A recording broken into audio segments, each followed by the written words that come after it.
MorseTech.com with your daily news update. Okay, here we are on August the 14th in the year of our Lord 2026, and I've got a lot of great information for you tonight. So let's go ahead and jump over here to Murtech on Rumble, and this is my Rumble channel. Now, I did something a little different today. I did like a 9-hour extra, okay? And basically, I picked some clips from C-SPAN and played them. The last one on there is the hearing with Dr. Fauci, the opening statements, and then I let the first question of Rand Paul go through. And of course, Fauci pled the fifth and did it 110 more times during the hearing. But it's got some pretty interesting information. It's got an interview there with Joe Biden, and this was just after uh, he left office the first time as vice president. And he seemed to be pretty cogent then. And I don't know, he might have been on the top of his game at that time. I'm not sure, but it sounds a hell of a lot different than the Joe Biden that was actually put into office in 2020 and also tried to run again against Trump. So very interesting. But at any rate, let's go ahead and get into this. Okay, this is my video. So, episode 2009, my live stream. Let me go ahead and pause that. Hi, Debbie BS. I'm glad you joined me. I saw that you were watching my extra there, 791C.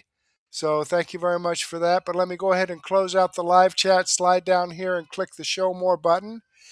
We have information from Dan Bongino, Dr. Steve Turley, Matt Morse TV, and Wendy Bell Radio. But before we get into that, I do have some shout outs to give from CJS999, just started following my channel. KG Mongili just started following my channel. Jab Barbara 3322 just started following my channel. Corin Abel just started following my channel. M. Wilk 2 just started following my channel. Carl Ferrigno just started following my channel. And Joe Dolly just started following my channel. So thank you very much, folks, for following my channel. I greatly appreciate that. I hope you're tuned in, and I hope you enjoy the content. All right, Debbie BS reposted my episode 2008. Rock Doc commented on my daily news wrap-up. Viper Senior commented on my episode 2008. Debbie BS commented on my extra 791A, 791B, and as I said a little bit earlier, 791C. She watched that one as well. So let me give this a thumbs up. I definitely appreciate your reposting my videos and your comments, and I appreciate your support. Okay, so let me jump back up here and let's get into Dan Bongino. When did you change your mind? Episode 2574. Okay, let's get into this and see what he has to say. There we go. Little delay on the bell today. May have been a technical thing. I hope the quantum capacitor didn't break. I'm kidding. Here's your message, guys. This is not hard. I even told the guys, instead of running sequential headlines, can you just put it on the screen all at once? Here's your message. You want it? Republicans running who may be complaining about a message. Here it is. You ready? Write this down. Here's my pen. You can borrow it. Just kidding. Borders controlled. Crime is crushed. We're building stuff again.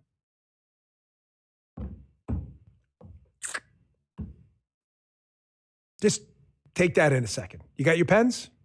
If I could transfer it through the screen, I would, digitally. Headlines from the White House. Manufacturing jobs flock to the United States, the U.S., thanks to President Trump's America First economic agenda. Crime plummets to another historic low under President Trump.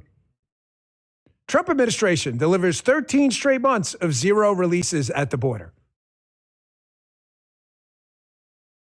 Justin, any one of these headlines is a political killer for the other side, correct? Those, you're right. He's like, oh, definitely third party. You can actually, like these results, you can look this stuff up. What do you mean you don't have a message? Maybe you're the problem. Again, I don't want to throw fuel on this fire. And it's always an anonymous Republican running for office complaining we don't have a message. Again, write this down. This will resonate all across America. Nobody wants open borders. Nobody wants to abolish ICE. Nobody wants crime in their neighborhood. And nobody wants manufacturing overseas, especially the manufacturing we're doing here. Super high tech. Write it down. Borders controlled.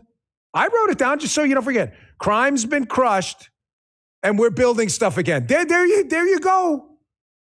Stop complaining, man. That's a fact-based, reason-based analysis of where we are thanks to the Trump administration, the leadership of President Trump, and his agenda. I was there for it. Don't tell me it didn't happen. Reminds me of that Star Trek movie where the character played by that guy who was in Black Hawk Down. Don't say it didn't happen. I saw it happen. Don't tell me it didn't happen. Borders controlled, crime crushed, we're building stuff again. That's it. Really simple.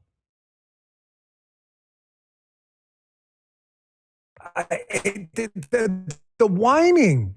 And then you're running again. Not only do you have this absolutely killer message right now on the political front that, again, resonates all across the country. Blue states, red states, outside of the chop zone, this message resonates everywhere. You have never seen a year and a half of presidential leadership like you've just seen. And all they do is whine. Oh my gosh, we got no message. No, you're the problem, bro. Not only that, you're running against opponents who cannot distance themselves from a group of socialist freaking lunatics saying stuff that resonates nowhere outside of the chop zone. I think we need to abolish the Supreme Court, the presidency, ICE, prisons, the military. Nobody believes this outside of true psychopaths. You've been given the greatest foil of all time. You've been given a lustrous diamond. I don't know how to grade diamonds, but whatever the top grade is. Z+2, whatever the hell it is. Against the darkest background. It looks so lustrous. And you're complaining that it's not shiny enough.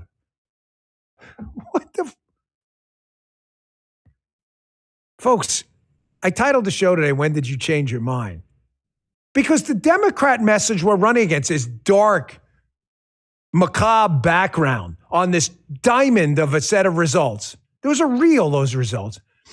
It's so bad that even Democrats who are self-avowed socialists, Democrats, socialists, same thing, it doesn't matter, commies, are running away from their own message. No. I'm giving you some homework here. Incorporate respectfully what I just said. You have the results to run on. Borders closed, crimes crushed, we're building stuff again. You have an easy, everybody thinks in threes. Remember Herman Cain, God rest his soul, 999. People think in threes. You can read on the psychology later. They think in threes. I didn't plan it that way, but they think it's an easy message.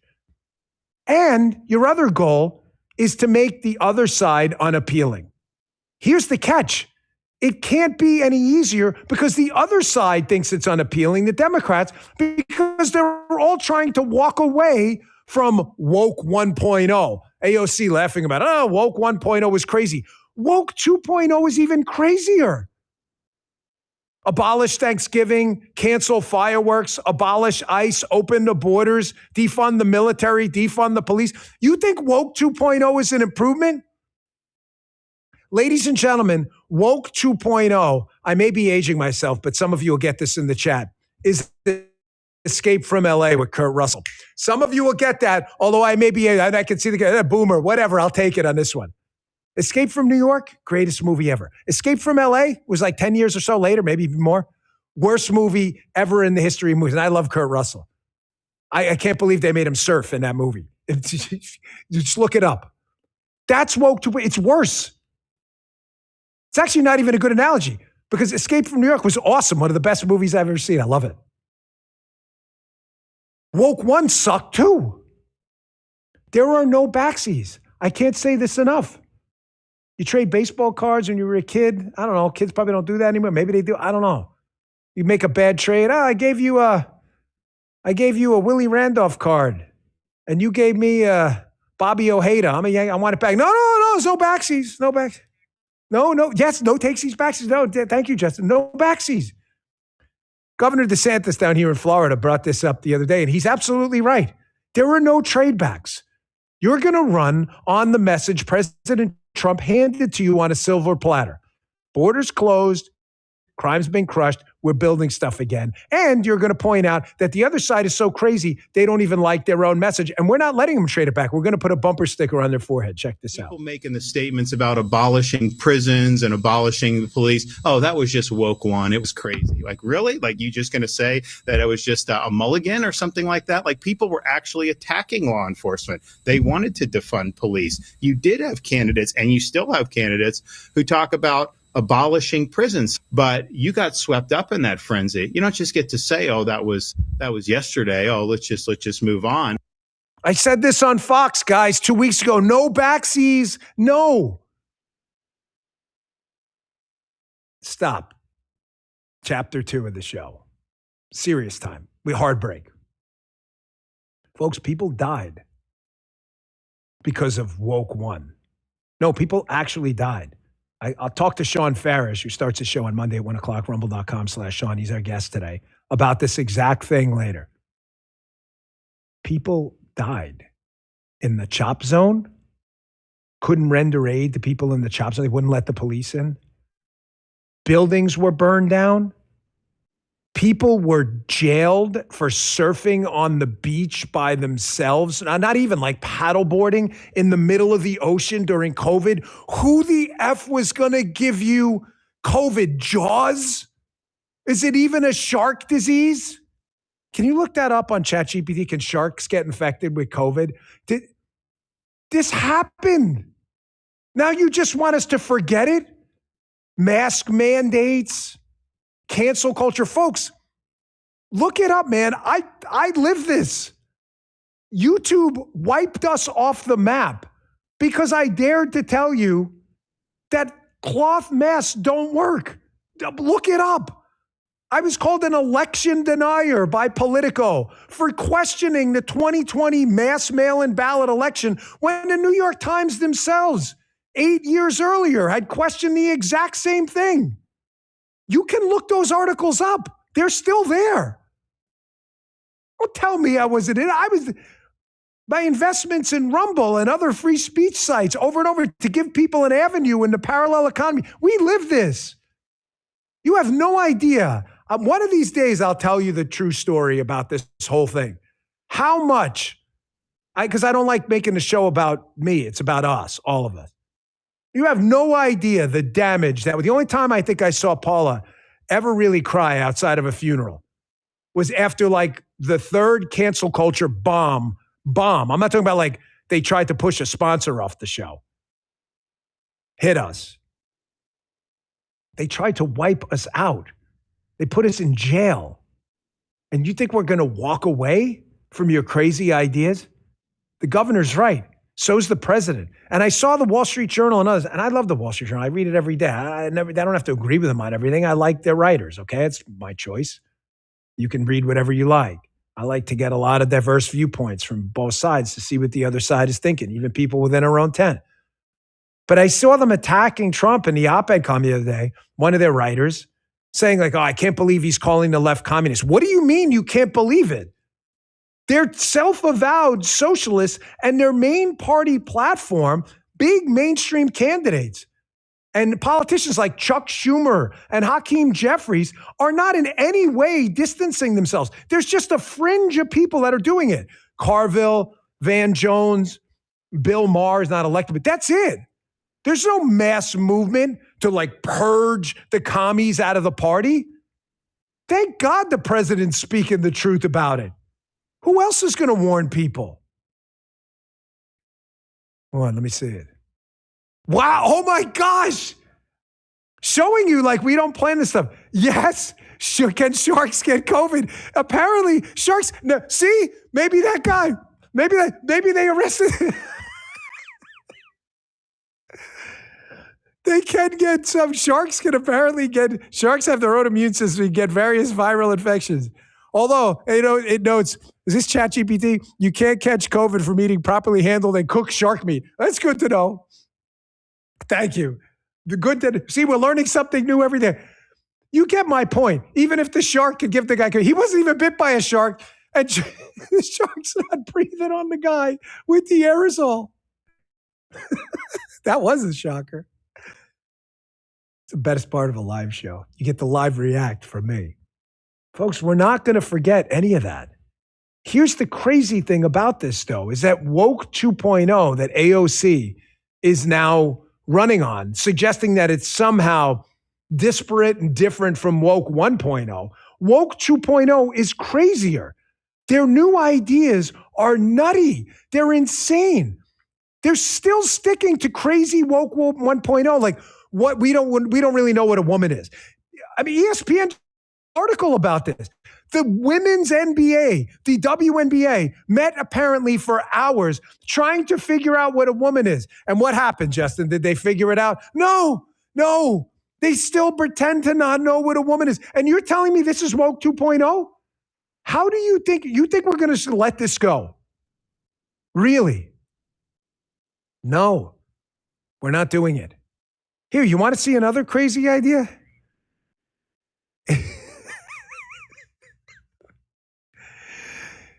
Justin, we love incorporating AI. Look, we're at the front, right? We're at the front line of technology. Tip of the spear, right, Andy? Shark spear again. If the shark was wearing a mask, would it stop COVID from being transmitted? He really has this. Hey, did ChatGPT give you the laughing emoji? Like, hit on it. Maybe this thing's super intelligent. If you meet a shark literally wearing a human-style mask, probably not very well.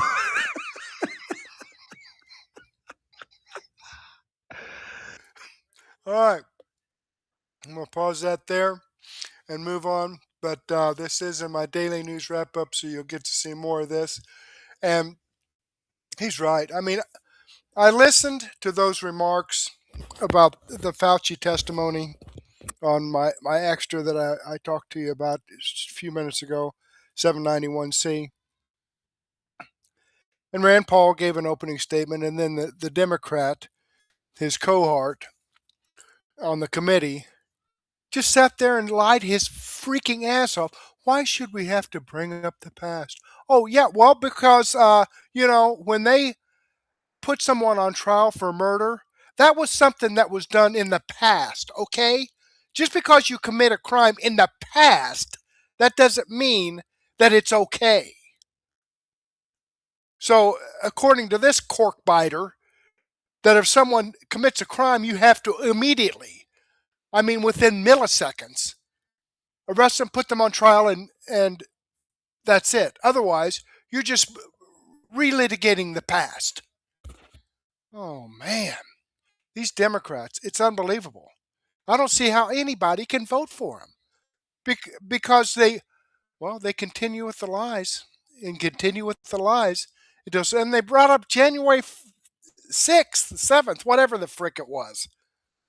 We're not worried about that. We're just worried about the millions of people that, although he didn't say that, but that's what he was acting like. We're not worried about that. But we're going to pick on poor Dr. Fauci. All right, let me click on the Rumble link here and show you that this video does come from Dan Bongino. This is the video I shared with you. I've given him a thumbs up. I hope you do the same thing for me. All right, let's jump back here and scroll on down and see what we have from Dr. Steve Turley. Breaking, Democrats are being arrested across the country. Isn't that a shame? Is this something that they did in the past?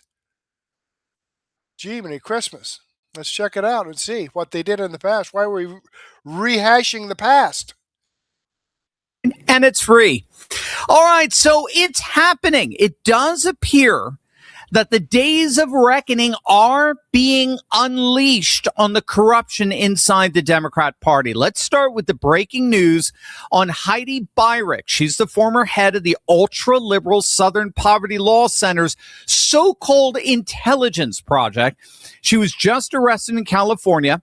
According to federal prosecutors, Byrick helped oversee a scheme where SPLC donor money was funneled into bank accounts opened under completely fictitious company names, so shell companies as they're called, and ended up in the pockets. These funds through these companies ended up in the pockets of, I kid you not, KKK Klansmen, neo-Nazis, Aryan Nation bikers, American Nazi affiliates, and the very organizers of the 2017 Unite the Right rally in Charlottesville. Do you remember this? This broke just a couple of months ago. Okay, I'm going to pause this here. Now, do you think any of this information is going to be released on the mainstream media? I mean, if it is, they'll just do like a millisecond of it, just a snippet. Yeah, so-and-so was arrested for fraud or whatever. Unbelievable.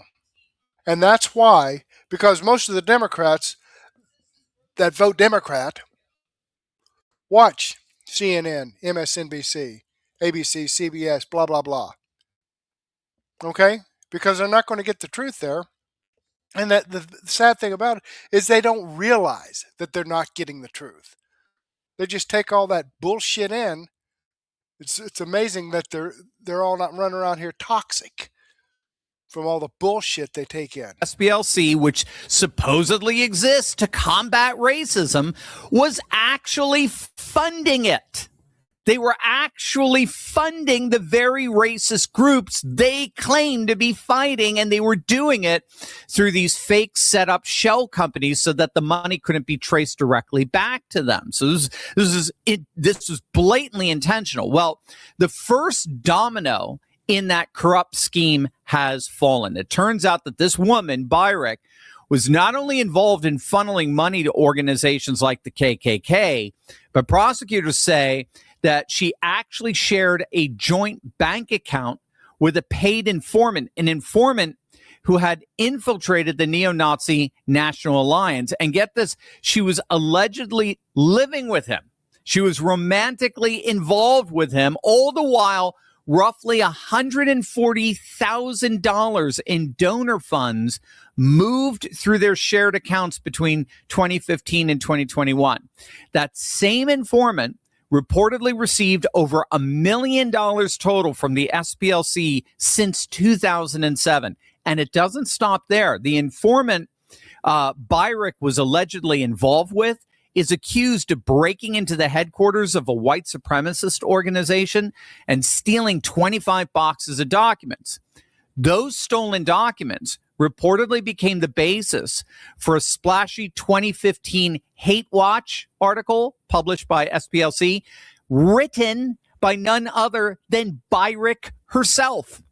And when the burglary needed a fall guy, prosecutors say that the SPLC paid a second informant about $6,000 just to take the blame and keep the real source hidden. So this is the first indictment involved in holding the ultra-left SPLC accountable for literally fabricating racism to the tune of millions of dollars to justify their pathetic existence. Now let's go to Hawaii, where things just went from bad to catastrophic for one of their major Democrat power players. Hawaii's lieutenant governor, you heard that right, their lieutenant governor, Sylvia Luke, the second highest official in the entire state. She was just indicted on 12 felony counts, including criminal conspiracy to commit bribery. According to prosecutors back in January of 2022, Luke sat down for a private dinner in a Honolulu steak with businessman Toby Solidum. Now, according to the grand jury, before dessert even arrived, Solidum handed her 2 checks totaling $10,000 with a promise of $70,000 more in campaign contributions to come. 1 month later, her powerful House Finance Committee helped move a bill approving a staggering $170 million in COVID relief funds tied directly to the testing contracts Solidum wanted. Solidum, meanwhile, allegedly walked away with millions from those same COVID testing contracts. And when investigators started closing in, he didn't stick around and face the music. He liquidated his assets and he fled to the Philippines, where he remains a fugitive to this day with a no bail warrant out for his arrest. But Luke wasn't operating alone here. 4 other Hawaii officials, including Salida, have all been indicted as part of the same scandal, and they're all Democrats. We're talking a former State Department of Human Services director, a state airports administrator accused of lying to federal investigators, and even Luke's own campaign treasurer accused of falsifying records to hide illegal contributions. So 5 officials, 1 fugitive overseas, and a trial that's going to expose exactly how deep this rot goes into Hawaii's Democrat-dominated government. And then finally, let's go back to California, to Oakland, where Democrat corruption reached an entirely different level. Former Oakland Mayor Sheng Tao, once celebrated as the first Hmong American mayor of a major U.S. city, she's now facing federal bribery, conspiracy, and honest services fraud charges that could put her behind bars for up to, get this, 95 years. According to federal prosecutors, the scheme started before she even won her election. The Duong family, who run California Waste Solutions and control Oakland's massive recycling contract, allegedly poured $95,000 into attack mailers against Tao's opponents, all in exchange for promises that Tao would extend the recycling contract, buy housing units from their shipping container company, and even install a city official of their own choosing. And it gets worse. Prosecutors say Tao's longtime partner, Andre Jones, was promised roughly $300,000 through what's called a no-show job, a job where he didn't actually have to work, right? Like Hunter Biden with Burisma, just to collect the check. And when that wasn't enough to qualify for a home lease, prosecutors alleged the whole scheme fabricated a fake $150,000 job at a cannabis consulting business run by Tao's own sister. So yet another Democrat orchestrated pay-to-play scheme here, blatant, and they got caught. Now, you'll notice you're not hearing a word about this in the legacy media, right? Imagine if all these arrests involve Republicans. I mean, it'd be on the front page of every major legacy media outlet. And that's, of course, because the media is more interested in steering perception instead of simply reporting facts. Now, the good news is that millions are realizing that our news is broken, but they don't know where to turn for reliable headlines. News source favorites and commercial here, ground news. So, in November 2024 signaled unequivocally that the vast majority of the American people have had it with our insulated political class. They were done with the days our elite could be shielded from real electoral or institutional consequences. The people wanted an end to the self-enrichment that comes from corruption going unpunished. Trump was elected, at least in part, precisely to be that enforcer. And Todd Blanche, our new Attorney General, is wasting no time in bringing corrupt Democrats to accountability. Since Blanche took over as Attorney General some months back, the DOJ has been aggressively cracking down on leftists. In March, the DOJ quietly assembled a specialized task force, Joint Task Force Vanguard, staffed by organized crime and terrorism prosecutors, specifically to target left-wing political networks reporting directly to Blanche under a national security directive. In April, the department's weaponization working group issued findings accusing the Biden DOJ of politically selective prosecutions, reversing years of what conservatives have viewed as one-sided enforcement. Now, of course, critics call this retaliatory. Civil rights groups have accused Blanche of turning the DOJ into an instrument of personal rage and citing the SPLC case, ironically, and the persecution of figures like James Comey as evidence. But for conservatives who spent a decade watching the DOJ decline to touch entities like the SPLC despite mounting complaints, this looks less like weaponization and more like much needed accountability finally catching up, an overdue correction after years of institutional immunity for the most protected and precious organizations. Bottom line, institutions dominated by Democrats that quietly exploited weak oversight for years are now facing the delayed reckoning that follows when trust finally runs out and investigators catch up to behavior that's been priced in as consequence-free by our liberal elites for far too long. The good news is that the good guys are indeed catching up. Arrest after arrest, indictment after indictment, the accountability so many of us have waited years to see is finally arriving. The swamp doesn't get drained overnight, but brick by brick, indictment by indictment, it is happening right in front of our very eyes. Before I was... Okay, so there you have it. And again, you know, these are the Republicans going out there rehashing the past. You know, that's ridiculous that they do that. And by the way, let's not forget about January 6th. Okay, so let me click on the Rumble link and show you that this video now, of course, does come from Dr. Steve Turley. Is the video I shared with you. I've given him a thumbs up. I hope you do the same thing for me. You know, it's unbelievable and exactly what he said. You know, the only thing you're going to hear from the mainstream media, not that they're stopping corruption or punishing corruption. No, they're using lawfare.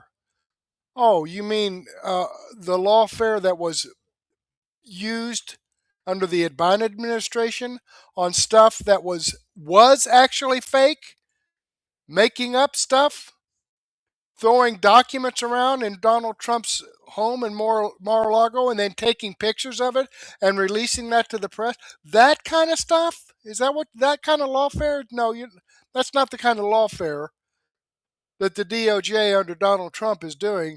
The kind of lawfare that they're doing is they're following the cash and see who's stealing it and then taking action against it. But here again, you're not going to hear that from the mainstream media. That's why I put this information out, folks. And that's why I hope you share it out so other people can actually hear the truth instead of the lies and propaganda from the mainstream media. All right, well, that being said, let's go ahead and jump back here. Looks like, Glow, it's fine that you were late, okay? No problem. I appreciate you being here. Hi there, SheBee63 and Susie Pole 16. Looks like she just jumped in the chat. Okay, let's slide down here. Matt Morse is also talking about Trump's DOJ just dropped a nuke. Okay, let's see what his nuke is all about. Ladies and gentlemen, right-wing extremism is the number one threat to the nation. How many times have you heard that phrase over the last 10 years? Millions of times, maybe billions, perhaps. But guess what?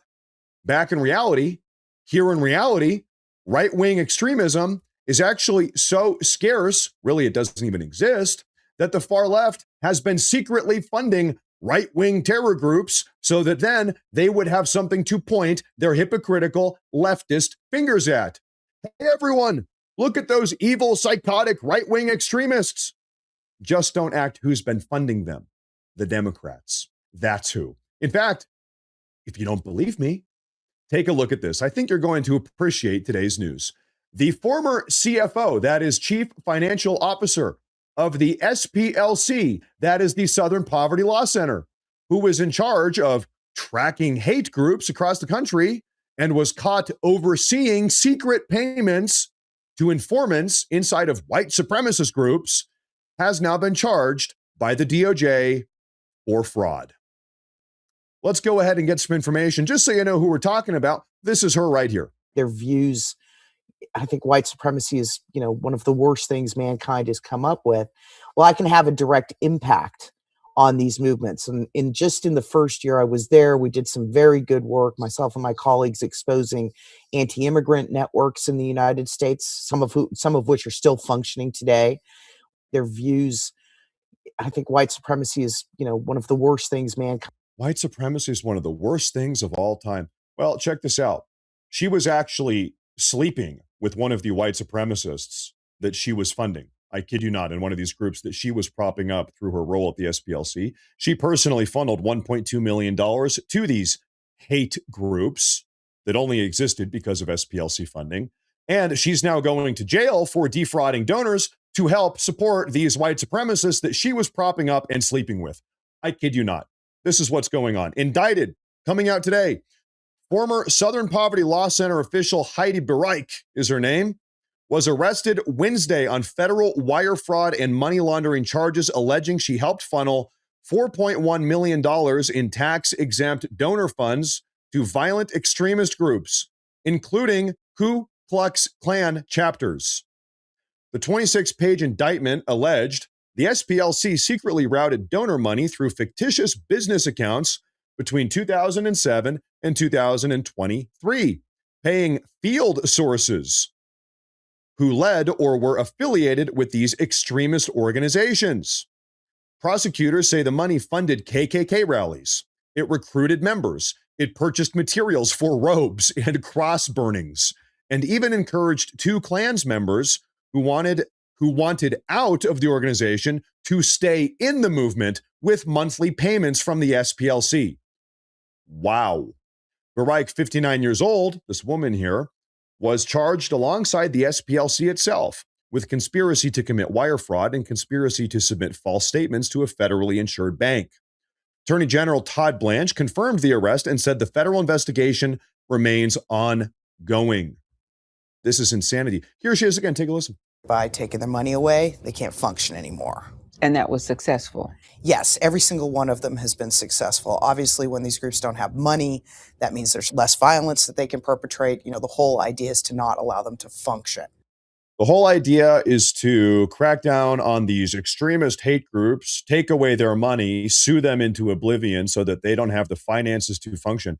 Okay, maybe that makes sense on paper, but I do have a little bit of a question. If that's the case, then why are you personally funding the groups to the tune of several $1 million? Why are you sleeping with a member of one of these groups? Why are you funding them to the tune of millions of dollars? I can't exactly make sense of this. FBI Director Kash Patel chimes in. I mean, this is just insane. Money doesn't lie, he says. The charity that supposedly fought the KKK actually directly funded the KKK.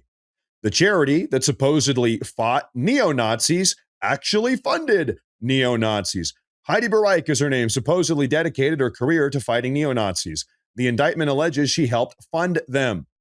Bereich allegedly oversaw more than $1.2 million in SPLC donor payments to a neo-Nazi informant she was romantically involved with. She shared a home with him and held two joint bank accounts with him. You can't make this stuff up. Approximately $140,000 of that donor money allegedly flowed into their joint accounts and was used to pay for their personal living expenses.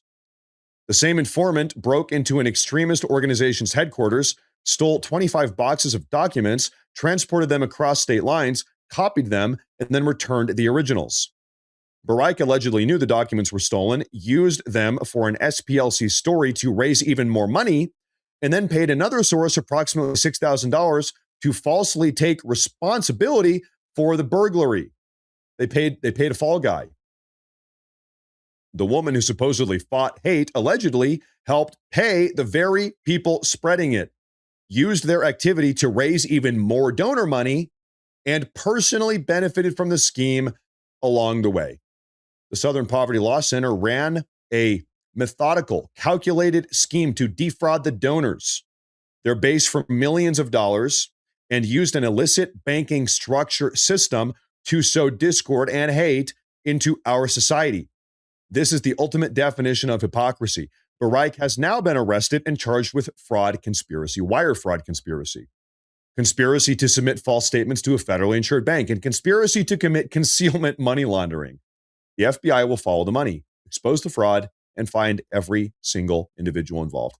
Folks, how ironic, poetic, if you will, is it that the SPLC, who is dedicated to combating right-wing extremism and white supremacy, that for lack of actual right-wing extremist movements. For lack of actual white supremacist movements, they have to manufacture their own.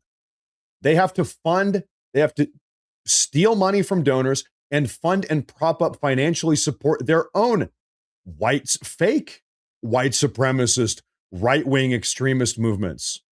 And the reason why it's about optics. They can say, oh, look at these crazy right-wing extremists. They don't actually exist. It's all fake. And then beyond that, they say, look at these right-wing extremists. You need to, hey, everybody, give us more money so that we can combat them. Somebody's got to combat these crazy right-wing nut jobs, when really it's them funding it themselves. Folks, none of this stuff would be getting exposed if Trump were not in the White House right now. Thank God he is. Thank God we put him there. Finally. I've been all telling of these you that left-wing NGO anti-American networks are finally getting exposed, and not just exposed, but now, hey, you want arrests? Guess what? Boom. Now they're getting held criminally accountable. We're seeing the charges come out. That is what it's going to take to truly put America first. Absolutely. And you know what? This case here, these charges here, this is sending a message. How many other groups like this you think are kind of maybe doing something similar, wire fraud, all types of stuff, deceiving donors? This is sending a message here, yes, okay, to other groups across the country that might be or might have engaged in behavior like this. Okay, we got to shut it down. Listen, now there's accountability. Accountability is back on the table. All righty then. Let me jump back here and click on the Rumble link here and show you that this video does come from, there we go, Matt Morse TV. And, you know, folks, I know this was similar to Dr. Steve Turley, but I just wanted to get Matt Moore's take on this, you know, just so you can get a second opinion. But the thing of it is, he's right. You know, we wouldn't even know about this. We didn't know about a lot of this fraud and corruption that was going on until Doge came in. Okay? USAID. From what I understand, their funds have been frozen. They can't just take their money until they, you know, can get some convictions and things like that. Then they can seize the money. But their funds are frozen. So, you know, their funds aren't being sent back to the DNC, which is broke. Okay, their assets are down to below zero. Had to even finance their own office building. Whatever. And the thing about it, I'm keeping my fingers crossed and praying that some of this information that's coming out about election fraud, hopefully some people will be arrested for that, and, you know, the information come out, which will reduce that. Because I'll bet if there wasn't election fraud, as much of it as there is on the Democrat side, they wouldn't hold nearly as many offices. I mean, it's unbelievable. Let's jump back here now that I've got that off my chest. Hi, Cotton Ball 31. Glad to see you could join us. It's great seeing you. All right, Wendy Bell, which is J.D. Rucker. She'll be back Monday, folks, and she'll be back at 10 o'clock. So that'll be great. That's going to work in my schedule great because I like to raid her videos. And now I'll be able to raid them at like 10 o'clock instead of having to wait till noon to raid her videos and then watch her information. But let's see what J.D. Rucker has to say on his last day on Wendy Bell. Let's check it out. Is speaking. And so what a lovely Matt. Let me get this up here. I thought I had this set up here. Here we go. Facts to fight off the liberal gaslighting. Even if you see, we are converting. Filling in for Wendy. Let's go to the party. J.D. Rucker. Hello, my friends. Hello, and welcome to the last day that I'm going to be guest hosting for the Wendy Bell radio program. Wendy returns next week at a new time. Don't forget, she starts off 2 hours earlier, as do I. My show, which airs directly after hers, is going to move back 2 hours as well. And Patriot TV, my other show, will also move back 2 hours. So it's like 2 hours, Patriot TV, 3 hours of Wendy, an hour and a half to 2 hours of Rucker again. It's going to be awesome. And yes, today is the final day. I'm all choked up, full of tears. This is my emotional face. I was telling Brock, the producer, before the show officially started, that he truly is legitimately the best producer I've ever worked with. I probably worked with less than 10, but close to 10, probably 7 or 8, maybe even 9. It could be 10. And I'm always difficult to work with. I acknowledge that. Brock is able to handle me like a champ. He keeps me on target. He's always Johnny on the spot. He is absolutely amazing. And if you are one of my former producers and you're listening, sorry. Yeah, you just didn't make the cut. You didn't make the Brock cut. Today we are going to be talking about 30 things, 30 of the greatest threats, according to me, 30 of the things that I think are true, legitimate challenges to the United States of America. And I'll just cut to the chase. Number 1 is Candace Owens.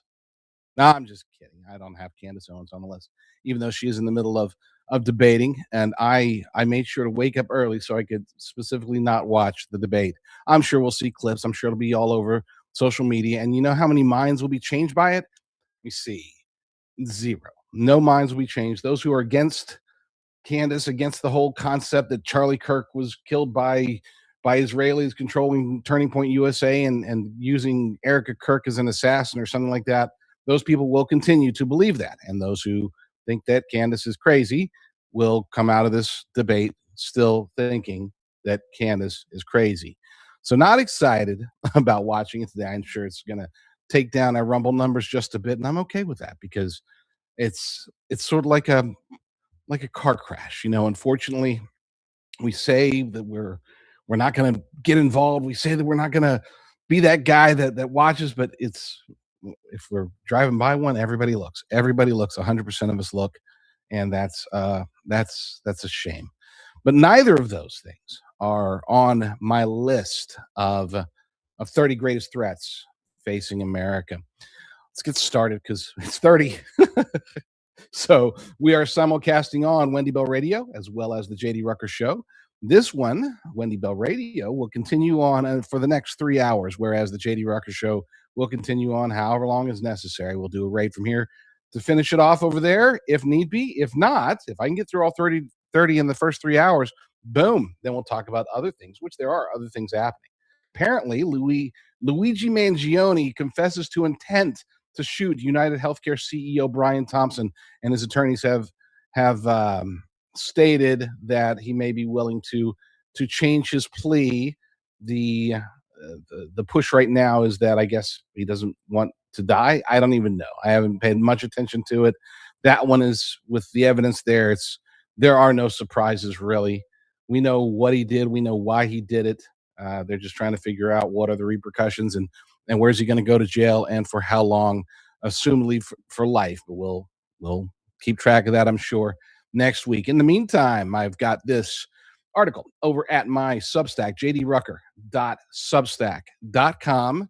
jdrucker.substack.com. It is free, but you can always become a premium supporter, and that helps out me, my family, and the United States of America. All right, here we go. Counting down America's 30 greatest threats. Everyone will put these in different order, but most will agree that these are all real threats. And when I say everyone, I mean literally everybody. If you give people a random list of these 30 things, I would say that you will get 100% different. Like you're not going to get people saying the same exact 30 list. And some people say, no, these 2, 3, 5, those aren't really threats. And they might say, oh, here's 3, 5, 10 that are bigger threats. This is my list. It's my show, at least for the rest of the day until Brock fires me. So we're going with my list, and then you guys can critique it all you want. It may shock some people that America is faced with dozens of massive threats against us. Others will think that a list of 30 is way too small. Yeah, it's funny because I started off making the list. I was thinking I was going to make like a top 10 list, maybe 15, and I just couldn't stop. I could have gone way beyond 30. I just didn't, because just trying to keep it, make sure that I can get the show done today instead of having it extend into tomorrow. From dependence on hostile supply chains to the ongoing border crisis, from the rising occult to the fall of personal meaning, and from foreign wars to the transhumanist temptation, America and her people are bombarded with challenges every single day. Now, one thing to keep in mind, we're going to be talking about ideological threats, the ideology of those threats. I'm not going to say the biggest threat is the Democrats, or the biggest threat is the Islamists, or the biggest threat is, it's not going to be like that. It's the New World Order. No, we're going to be talking about the individual threats themselves. Instead of focusing on groups, we know that, for example, the Democrats contribute to a whole bunch of these. We know that the Republicans contribute to a lot of these. We also know that the globalist elite cabal contributes to probably all of these. So we're not going to focus on the threats as being individuals, or, oh, it's all Obama's fault. No. We're going to focus on the ideology behind each threat itself. So what better place to start in the top 30 list than with number 30, educational capture. And it's funny because I was going through and I showed this list to someone and they're like, that's number 30? It's like, I hate to see what the other 29 is. It's like, yeah, exactly. We begin where most of the other problems on this list are actually manufactured. A lot of it starts right there, which makes it an ideal starting point. American K through 12 schools and universities have largely abandoned their mandate to transmit knowledge and instead operate as ideological formation centers. The evidence isn't hidden. It's published in teachers' training manuals, DEI frameworks, and curricula that treat activism as the purpose of education rather than as a possible byproduct of it. Test scores in reading and math continue to slide while administrative headcounts balloon. Parents discovered during the lockdown era exactly what was being taught, and the homeschool and classical education boom that followed was not a fad. It was a verdict.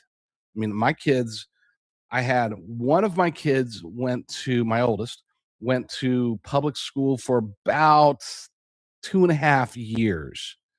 Otherwise, he was always either in private school or homeschooled. My second was her almost entirely homeschooled. My third, private schooled. My third was first homeschooled, then private schooled. And now my fourth is he's now on year 4 of his homeschooling, and he has not gone to private school yet. Different economy. And I'm not saying that to brag. I'm saying that to let you know I practice what I preach. You know, I went to public school. Okay, I went the entire time, all the way through college. Okay, I was in a public school.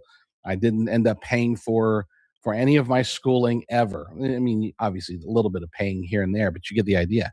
It was paid for by the state throughout, all the way to graduation. And back then it was different. You know, I can honestly say that back then, you know, all those 100 years ago, that things were very much different.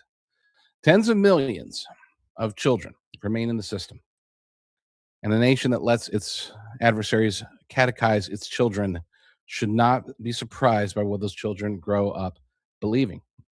And it's sad because they are believing these things. They are allowing, and then when I say they, I'm not just talking about the children. I'm talking about the teachers. I'm talking about the parents. They are allowing our kids to be infected. Some of them are participating actively in pushing those infections. There's a story, Teacher of the Year, and I just barely saw it this morning. I didn't have time to get the sound and to get it ready for the show.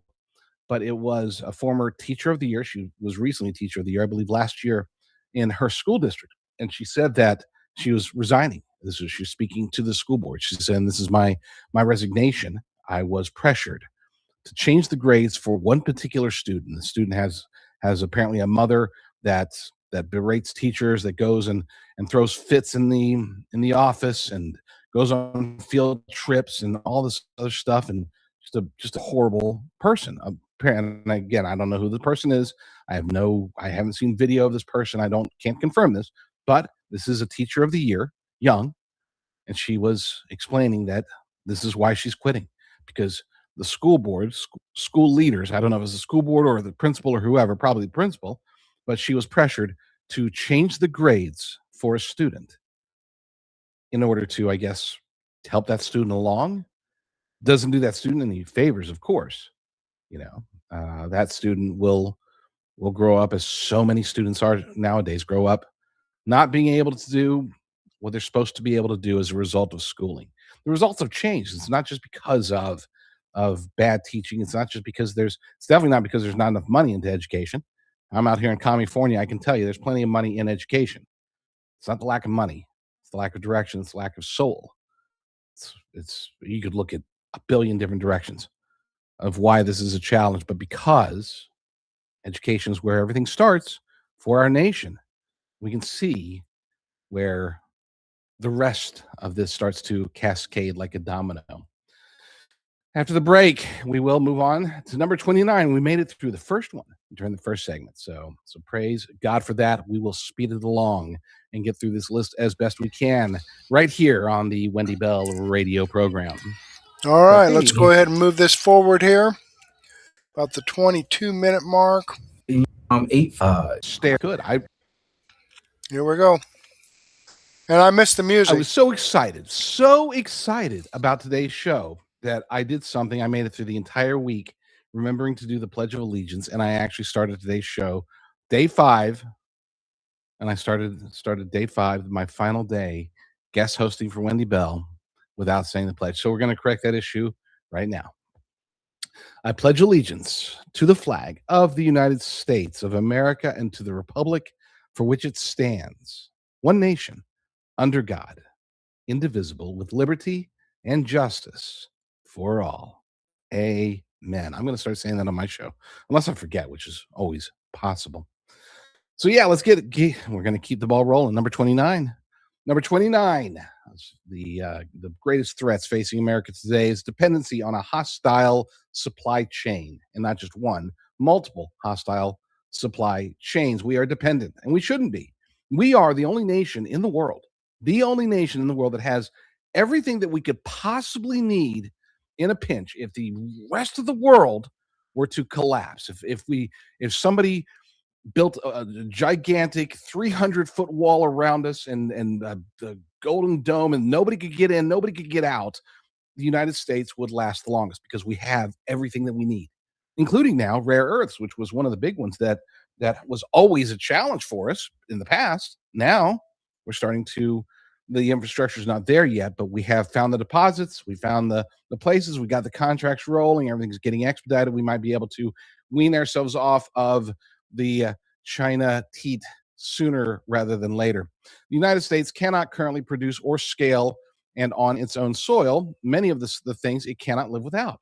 Not because we don't have them, but because we've been allowing others to maintain a degree of control. The overwhelming majority of active pharmaceutical ingredients trace back to China and India. It's like 90%. Advanced semiconductors flow through a single island that Beijing openly intends to absorb, that being, of course, Taiwan. Rare earths processing, fertilizer inputs, transformer components for the electric grid. The list of critical dependencies reads like a hostage inventory. Reshoring efforts have begun, and credit where it's due, but a fab takes years to build, and a pharmaceutical supply chain takes even longer. Until then, every foreign policy decision we make is negotiated with a quiet gun on the table, and everyone in Washington knows whose hand is on it. And again, it's mostly China. Now, praise God, it works in both directions. We have certain things that we have control over right now for today, that being the biggest one being the consumer. We have the consumers. We have the money. We have control. We have the military. We have a lot of things going for us that allow us to maintain certain amounts of leverage over every other nation on the planet, at least every other nation that has any leverage against us. There are certain nations where we have nothing on, and they have nothing on us, and that's fine. I would actually rather that be the case across the board. I don't want other people to depend on us any more than I want to depend on other people or other nations. I wish we had more universal sovereignty. Everybody is in it for themselves, and everybody takes care of their own people, and that's it. And then if there is certain degrees of trade, it's by choice and not by necessity. But of course, that could never happen, not in today's world. Number 28. We're gonna get through this one quickly because this is an easy one. Biblical illiteracy amongst the quote-unquote self-identified Christians. Surveys from Lifeway, Barna, and the American Bible Society keep telling the same story. with different numbers. Enormous percentages of professing Christians cannot articulate basic doctrine. They seldom open their Bibles outside of Sunday, and they hold beliefs about salvation, about the nature of Christ, about truth itself, that the historic church would have recognized as heresy. And thank God, many of us are starting to recognize it as heresy as well. This matters for the nation because the church cannot discipline a country if it has not disciplined itself. A biblically illiterate Christianity becomes a mirror of the culture rather than a light to it, blown about by every wind of doctrine, precisely as Paul had warned. Many of the failures further up this countdown grow in the soil of this one. Without the Bible, without a clear understanding of the Bible, the church itself becomes neutered. Brocken noted, I have not seen this clip yet, but apparently there's a clip where James Tallarico, who's trying to become a United States senator in the great state of Texas, he is out there telling children that, you can't really trust the Bible, can't trust the Bible with children. They can't understand it. This isn't for them. Meanwhile, of course, we can trust children to tell us about their gender. We can trust children to tell us if it's dumb. I want to use a harsher word, but we're on radio, so I won't use that harsher word. But I think you all know the word that I'm talking about. It is legitimately stupid how the church, which is supposed to be more than just I'm not just even talking about for Bible-believing Christians. I'm saying just in general, the church within communities, within cities, within states, within the entire nation should be, at the very minimum, a moral sounding board.